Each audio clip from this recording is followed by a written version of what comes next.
नमस्कार।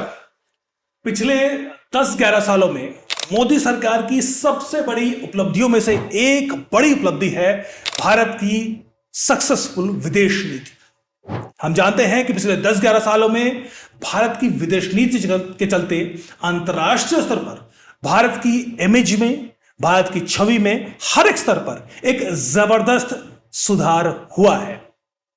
जाहिर है कांग्रेस को विदेश नीति की ये जो सफलता है ये रास नहीं आ रही। खासतौर पर ऑपरेशन सिंदूर के बाद कांग्रेस ने ऐसा लगता है कि यह तय कर लिया है कि वो भारत की विदेश नीति की सफलता को कहीं ना कहीं नकारने की, उसमें डेंट डालने की कोशिश कर रही है। और कोशिश इस तरीके से, इस आस में शायद कि विदेश नीति असफल साबित होगी तो उसका असर मोदी सरकार की इमेज पर पड़ेगा। मोदी सरकार की इमेज कमजोर होगी तो कांग्रेस को फायदा होगा। ये कोई गणित नहीं है, लेकिन जिस तरीके से कांग्रेस ने भारत की विदेश नीति पर हमले किए हैं वो अपने आप में बेहद चौंकाने वाले हैं। मसलन अलग अलग तरीके से हाल ही में कांग्रेस के महासचिव जयराम रमेश ने, जिन पर जो मीडिया और कम्युनिकेशन की जिम्मेदारी है कांग्रेस को की नीतियों को आगे बढ़ाने को लेकर, जयराम रमेश ने एक खबर का हवाला देते हुए भारत सरकार पर हमला किया। जयराम रमेश ने, खबर क्या थी? खबर यह थी कि जो पाकिस्तान के आर्मी चीफ हैं आसिम मुनीर, जो कि आप फील्ड मार्शल, जिसने अपने आप को घोषित कर लिया है, फील्ड मार्शल आसिम मुनीर को यूएसए की आर्मी डे परेड पर मुख्य अतिथि के तौर पर बुलाया गया है। जाहिर है पाकिस्तान में इस तरह की खबरें प्लांट की गई थी फील्ड मार्शल आसिम मुनीर की छवि को बनाने के लिए, और वो खबरें भारत में भी छपी। उसी खबर का हवाला देते हुए जयराम रमेश ने मोदी सरकार पर सवाल खड़े किए कि देखिए कैसे यूएसए आसिम मुनीर को उसका सम्मान कर रहा है और कैसे यूएसए की नीति पाकिस्तान की एक तरफ झुकी हुई दिखाई देती है। यह है ऑपरेशन सिंदूर के बाद भारत की विदेश नीति का फेल्योर। यह जयराम रमेश और कांग्रेस के अन्य नेताओं ने आरोप लगाया, लेकिन कांग्रेस का यह आरोप कुछ ही घंटे भी नहीं ठहर पाया जब व्हाइट हाउस ने एक सिरे से इस खबर को फेक न्यूज कहते हुए खारिज कर दिया कि यूएसए की आर्मी डे परेड में आसिम मुनीर छोड़िए किसी को भी इनवाइट नहीं किया गया है। यानी अब आप अंदाजा लगाइए कि किस तरीके से एक फेक न्यूज के सहारे भारत की विदेश नीति पर सवाल खड़े करने वाली जो ये राजनीति है ये यहां पर एक्सपोज होती नजर आती है। लेकिन ऑपरेशन सिंदूर के बाद लगातार कांग्रेस की तरफ से इस तरह के बयान आ रहे हैं जिसका जो जीस्ट है वो यही निकलता है कि कहीं ना कहीं ऑपरेशन सिंदूर में ये साबित करने की कोशिश कर रहे हैं कि भारत इस ऑपरेशन में कहीं ना कहीं फेल रहा है और पाकिस्तान यहां पर विक्टोरियस उभरता हुआ नजर आता है। अलग अलग बयानों से कांग्रेस के ये यहां पर स्थापित कांग्रेस के नेता ये करने की कोशिश करते हुए दिखाई देते हैं। और क्या क्या बयान थे? मसलन इसके अलावा कई और खबरें आई ऑपरेशन सिंदूर के दौरान भी और उसके बाद भी, जिससे यह स्थापित करने की कोशिश की गई कि देखिए ऑपरेशन सिंदूर के बाद यूएसए का रुख जो है अचानक पाकिस्तान की तरफ नरम हुआ है, उससे वो संबंध बनाते हुए, अपने संबंध मजबूत करते हुए दिखाई दे रहे हैं। लेकिन इसके पीछे मकसद क्या है, इसके पीछे वजह क्या है, आज हम ये भी समझने की कोशिश करते हैं। मसलन एक खबर ये आई कि हाल ही में सीनेट की एक कमेटी के सामने बयान देते हुए यूएस आर्मी के सेंट्रल कमांड के जो जनरल है, जनरल कुरीला, उन्होंने पाकिस्तान को फिनोमिनल अलाई करार देते हुए ये कहा कि वो आतंकवाद के खिलाफ लड़ने में पाकिस्तान यूएस का एक बड़ा मददगार देश, दोस्त साबित रहा है। इस खबर को लेकर भी बड़े सवाल उठे कि देखिए कैसे अचानक यूएस ने पाकिस्तान के कसीदे पढ़ने शुरू कर दिए हैं। लेकिन इसके पीछे यूएसए का मकसद क्या है, वो क्या चाहता है, वो भी अगले कुछ ही दिनों में तुरंत स्पष्ट हो गया। स्पष्ट यह हुआ कि यूएसए को पता था कि इजराइल ईरान पर हमला करने वाला है और इजराइल और ईरान के बीच ये जो युद्ध है ये एस्केलेट होकर एक मिडिल ईस्ट में, एक इस पूरे क्षेत्र में बड़े महायुद्ध के तौर पर भी आगे डेवलप हो सकता है। जाहिर है इस क्षेत्र में यूएसए के बड़े एसेट्स हैं, मसलन इराक में भी, इजराइल में तो है ही, जॉर्डन, सऊदी अरेबिया और यहां तमाम इस पूरे देश में यूएसए के बड़े एसेट्स हैं।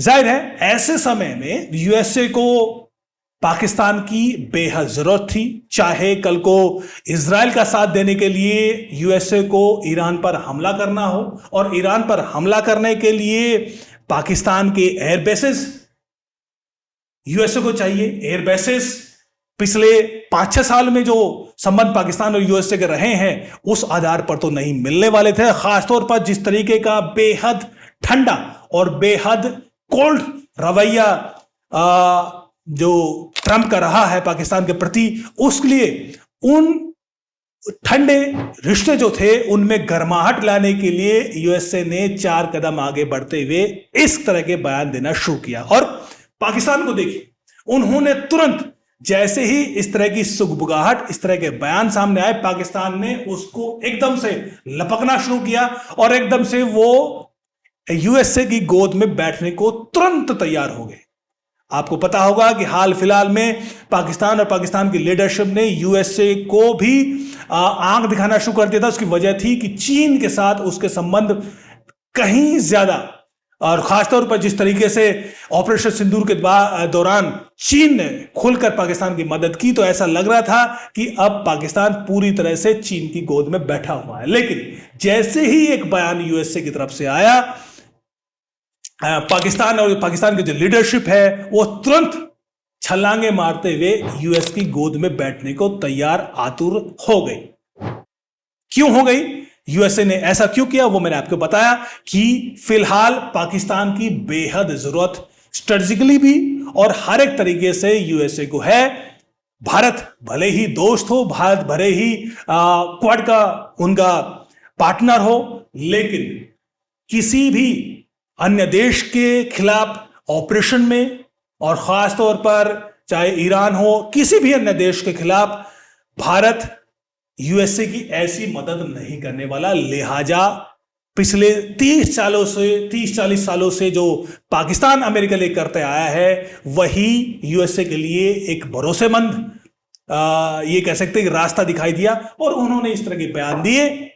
और तुरंत जो आर्मी चीफ है पाकिस्तान के, फील्ड मार्शल आसिम मुनीर, वो तुरंत उन्होंने अपना दौरा सेट किया और वो पाकिस्तान यूएसए की लीडरशिप से मिलने के लिए वहां के डिफेंस सेक्रेटरी से मिलेंगे, वहां के दूसरे आर्मी के जो जनरल्स हैं उनसे मिलेंगे, और उन्होंने साबित कर दिया कि भाई यूएसए कुछ चाहिए तो हम उसके लिए तैयार हैं। यानी ये एक बयान जो सिर्फ है उसने पाकिस्तान की असलियत को यहां पर सामने लाकर खड़ा कर दिया कि पाकिस्तान दरअसल उसका कोई स्टैंड नहीं है। पैसे फेंकोगे तो एक मर्सनरी आर्मी की तरह वो किसी की भी गोद में बैठने के लिए तैयार है। तो यह कहना कि ऑपरेशन सिंदूर के बाद यूएसए का जो नजरिया है वो पाकिस्तान के लिए बदला है, यह कहना एकदम गलत है, क्योंकि यूएसए यहां पर सिर्फ ईरान के खिलाफ और इस क्षेत्र में अपनी स्ट्रेटेजिक जो महत्वाकांक्षाएं हैं उनको पूरा करने के लिए वो पिछले 40 सालों से जो पाकिस्तान का इस्तेमाल करता रहा है उसी तर्ज पर वो पाकिस्तान का इस्तेमाल करने के लिए तैयार है, और पाकिस्तान भी इस्तेमाल होने के लिए तैयार बैठा है। यहां पर अगर किसी को दिक्कत होनी चाहिए तो वो चीन को होनी चाहिए, क्योंकि इतना सब करने के बावजूद भी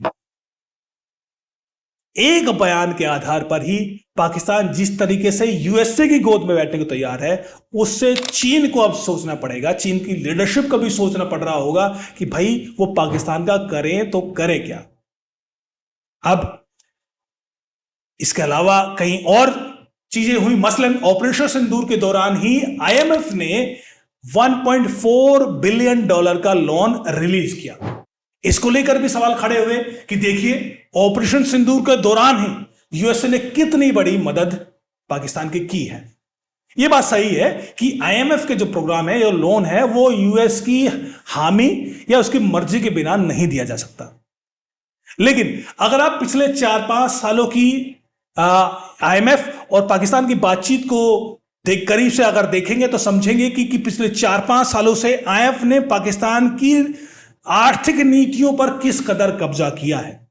लोन देने के बहाने वहां हर एक तरीके की नीति, आर्थिक नीति जो है, चाहे वो टैक्स लगाना हो, आम आदमी पर टैक्स लगाना हो, चाहे वह जरूरी सामानों की कीमत तय करना हो, हर एक तरीके से वो अब आईएमएफ के कंट्रोल में है। और पिछले कई सालों की बातचीत के बाद यह तय हुआ था कि अब एक पहली किस्त आईएमएफ रिलीज करेगा।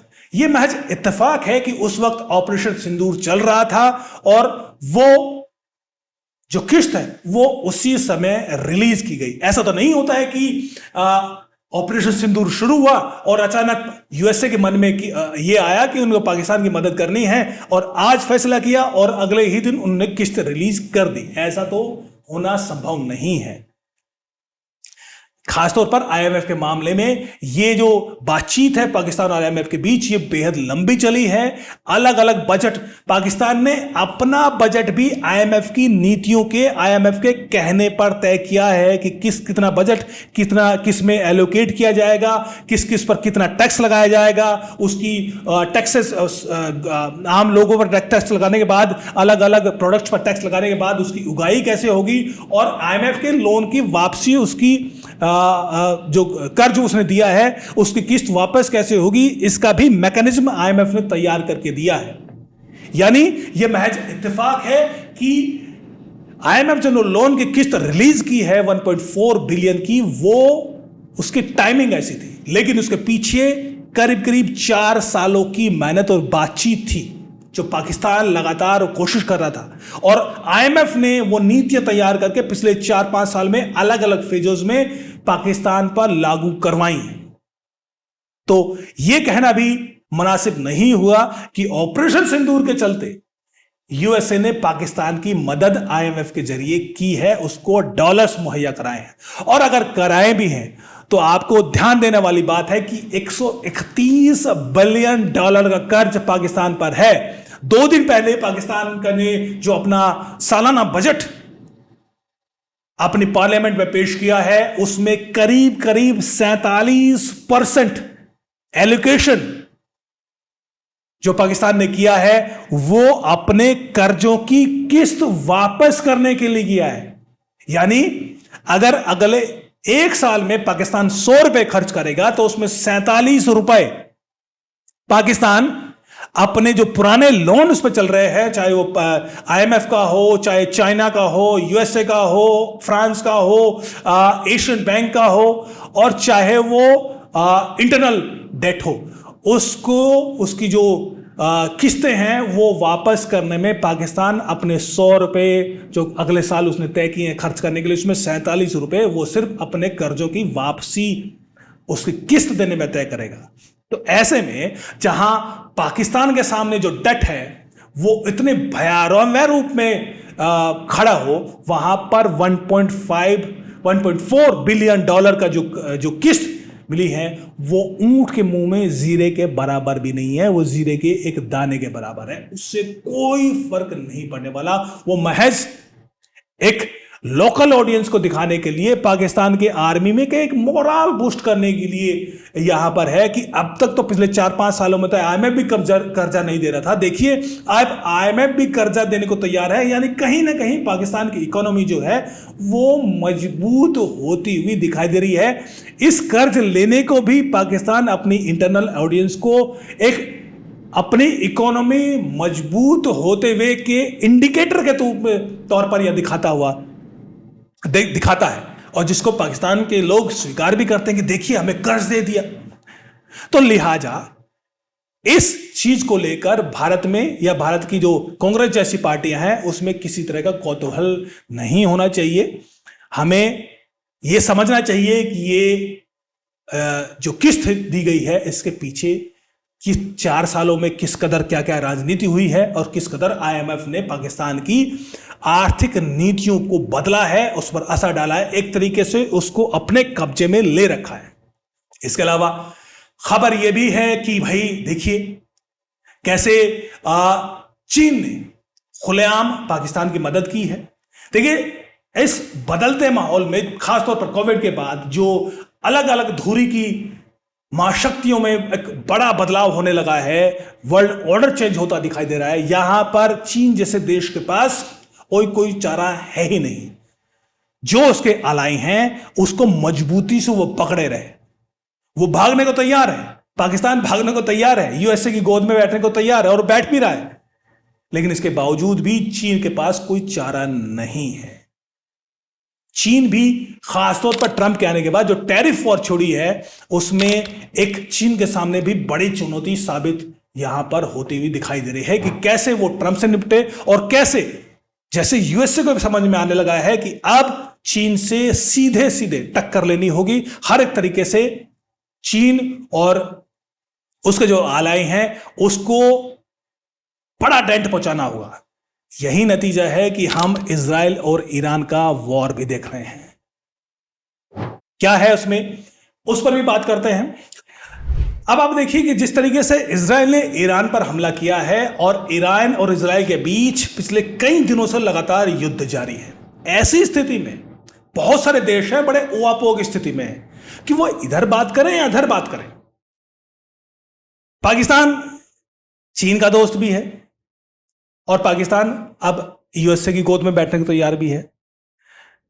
हर एक तरीके से यूएसए, ये पूरी दुनिया में जगजाहिर हो गया है कि यूएसए ने पाकिस्तान के लिए चंद जो अल्फाज बोले हैं वो क्यों बोले हैं, उन्हें ईरान के खिलाफ, और ऐसी स्थिति में यहां पर एयरबेस भी चाहिए और हर एक तरीके से पाकिस्तान की मदद भी चाहिए। यह भी स्थापित हो गया। अब पाकिस्तान बड़ी उहापोह की स्थिति में है कि भाई वो करे तो क्या करे।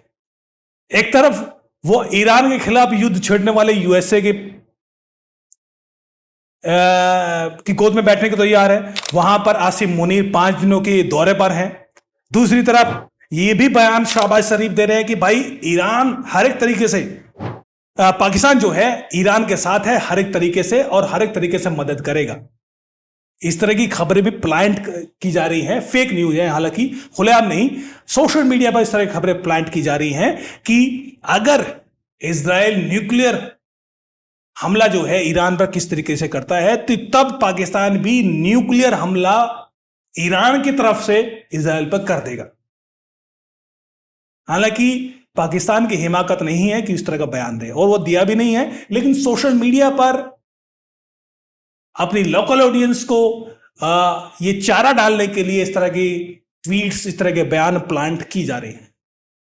यानी यहां पर भी दोहरे चेहरे के साथ पाकिस्तान खड़ा हुआ दिखाई दे रहा है, लेकिन ईरान भी यहां पर कोई ऐसा नहीं है कि वो पाकिस्तान की इस हरकत को समझता नहीं है। तो जाहिर है अंततः जब इजराइल और ईरान का युद्ध एक लेवल पर आने के बाद थमेगा, शांति होगी, तो तब पाकिस्तान के लिए भी आसान नहीं होगा ईरान को यह समझाना कि भाई देखिए कैसे वो यूएसए के पास क्यों गए। और हो ना हो पाकिस्तान यूएसए को अपने एयरबेस दे दे तो ईरान बाद में पाकिस्तान को पूछेगा जरूर। तो लिहाजा ये जो ईरान पाकिस्तान के संबंध है ये आने वाले दिनों में सुधरते नहीं बल्कि और कसीले होते हुए दिखाई दे रहे हैं। और भी बहुत सारी चीजें हैं, मसलन ये भी कहा जा रहा है कि भाई देखिए ऑपरेशन सिंदूर के बाद आसिम मुनीर की जो हालत होनी थी वो नहीं हुई बल्कि वो फील्ड मार्शल बन गए हैं। हाँ, ये चीज मानने वाली है कि इस पूरे युद्ध में आसिम मुनीर को और शहबाज शरीफ सरकार को भले ही पाकिस्तान के में घुसकर भारत ने पाकिस्तान के एयरबेस को तबाह कर दिया हो, वहां के आतंकी अड्डों को तबाह कर दिया हो, अंतर्राष्ट्रीय स्तर पर भले ही पाकिस्तान की छवि धूल धूसरित हुई हो और चाहे पाकिस्तान की जो सो कॉल्ड माइटी आर्मी है वो उसकी ताकत एक्सपोज हुई हो, उसकी कमजोरियां एक्सपोज हुई हो इनफैक्ट, लेकिन पाकिस्तान किसी भी तरह तबाह हो, नेचुरल है कि पाकिस्तान की आर्मी चीफ और पाकिस्तान के जो पीएम जो होते हैं वो यहां पर मजबूत ही होते हैं। पाकिस्तान का ये इतिहास रहा है और यही हुआ है। फील्ड मार्शल का खिताब अपने आप को आसिम मुनीर ने दे दिया है। फील्ड मार्शल का खिताब जाहिर है, आसिम मुनीर को हम जानते हैं कि पिछले 3-4 सालों से, जब से इमरान खान को जेल में डाला है आसिम मुनीर ने, तब से और जेल में डालने के बाद जिस तरीके से आर्मी के जो कैंट्स हैं उन पर हमला हुआ था, पीटीआई के कार्यकर्ताओं ने किया था, उसके बाद से जो इमेज थी पाकिस्तान की आर्मी की और पाकिस्तान जो खासतौर पर आसिम मुनीर की, इस ऑपरेशन के बाद आसिम मुनीर ने उसका फायदा उठाते हुए अपनी इस इमेज को मजबूत जरूर कर लिया है। ये बात एकदम सही है, लेकिन यह महज सिर्फ आसिम मुनीर की इमेज है। यह फील्ड मार्शल का इस खिताब सिर्फ व्यक्तिगत तौर पर आसिम मुनीर को दिया गया है। क्या इससे पाकिस्तान की आर्मी मजबूत हुई है? क्या इससे पाकिस्तान मजबूत हुआ है? यकीनन नहीं, बल्कि इससे पाकिस्तान और कमजोर हुआ है। अब थोड़े बहुत आर्मी की क्लच से पाकिस्तान जो बाहर निकलता हुआ दिखाई दे रहा था, अब वो फिर से उस पर पाकिस्तान की आर्मी की ग्रिप फिर से और जो मजबूत हो गई है। और सारी दुनिया, कोई भी आपको बता देगा कि पाकिस्तान की आर्मी की ग्रिप अगर पाकिस्तान पर मजबूत होती है तो क्या उससे पाकिस्तान का फायदा है? या दूर दृष्टि से देखें तो यह पाकिस्तान को इंटरनली कमजोर करने का एक और मैकेनिज्म है। अगर इमरान खान मजबूत होते हैं तो पाकिस्तान में लोकतंत्र मजबूत होता है। अगर इमरान खान मजबूत होते हैं, इमरान खान बाहर होते हैं, तो पाकिस्तान को एक मजबूत लीडर मिलता हुआ नजर आता है। और आप ये देखिए कि जब इमरान खान वहां थे तो किस कदर अंतर्राष्ट्रीय स्तर पर पाकिस्तान ने, इमरान खान ने हर एक लेवल पर पाकिस्तान की एक तरीके से विदेश नीति को मजबूत करने की कोशिश की थी। और अगर आसिम मुनीर वहां पर मजबूत होते हैं तो इमरान खान वहां पर खत्म होते हुए वर्चुअली दिखाई देते हैं। यानी भले ही आसिम मुनीर फील्ड मार्शल बन गए हो, पाकिस्तान इंटरनल तरीके से, पाकिस्तान डेमोक्रेटिक तरीके से, पाकिस्तान की विदेश नीति के लेवल पर यहां पर खत्म होता दिखाई दे रहा है। अगले आने वाले कुछ सालों में तो पाकिस्तान यहां पर उभरता हुआ दिखाई नहीं देगा। हां, आसिम मुनीर की इमेज बन गई है। आसिम मुनीर ने अपना भविष्य भी मजबूत कर लिया है। संभव यह है कि जब उसका टेन्योर खत्म हो, जो कि आने वाले साल में होने वाला है, उसको एक और एक्सटेंशन मिल जाए।